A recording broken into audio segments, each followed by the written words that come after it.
On the eve of the British Lions Tour, I am delighted that we are joined not only by one, but by two Rugby World Cup winners. Please welcome on stage Kyran Bracken MBE and Ben Cohen MBE. What was harder, Ben? Strictly Come Dancing or winning a World Cup for England? Let's see. Actually, do you know what? Strictly was a lot harder, and the reason being is I'm clinically deaf. I'm profoundly deaf at the top end of sounds. So when I chose to do Strictly, I thought, do you know what? I'm going to do it because I don't want to, I'm trying to be a bit of a role model around people with hard hearing.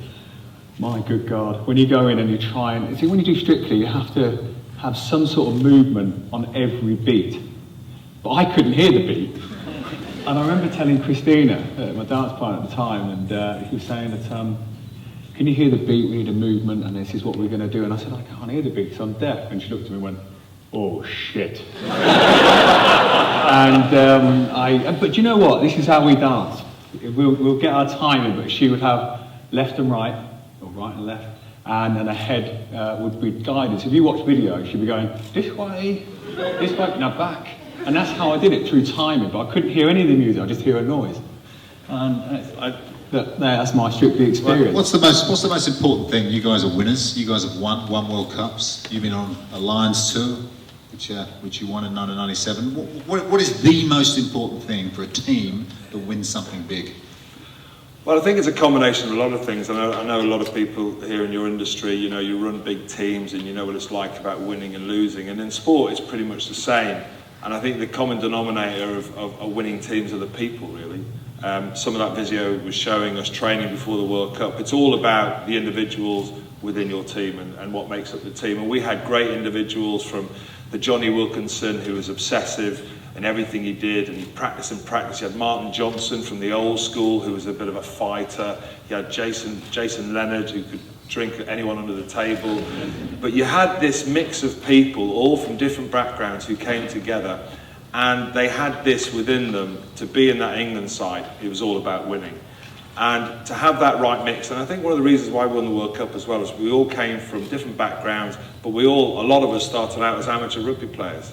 And for us, it was about playing for our countries, playing in a team. What Clive Woodward did very good with England was be able to create something new, something that was very forward thinking for rugby at that particular time. And he brought in the best coaches, the best chefs, or the best places to practice. And when you went into that England side, from whether it be from the 2001 Lions or from your club rugby, you knew that you were so far ahead of the game, which made you want to play for England. It made you want to win, and it made people challenge for places. And you could be, and then one thing that Clive was good at, and you'll know this around this sort of the quality diversity side of things within companies, that actually being your whole self at work, being able to express yourself, whatever that may be, is so important. And that's where Clive was ahead of the game. And then the Irish came out late, a bit of mind games. We've seen this, they play mind games the opposite take, while they're standing there. And they ran out and they realised that we were standing on their side, because Mary McAleese, the Irish president, was supposed to meet England first, but we're standing on the right-hand side. So the Irish stopped midway and they turned around to us and said, can you get the England team to move to the other side? So this Alakadu goes over to Martin Johnson and says, could you get your team to move to that side, because, Mary McAleese needs to, and he went, no. And we're all standing there, and we're like, and he said, what do you mean no? He says, well, this is where we're playing. We've been waiting here for 5 minutes for the Irish team to come out. We're not moving. So you can imagine what the Irish team do. What does everyone do? And then the crowd start hearing that we won't move.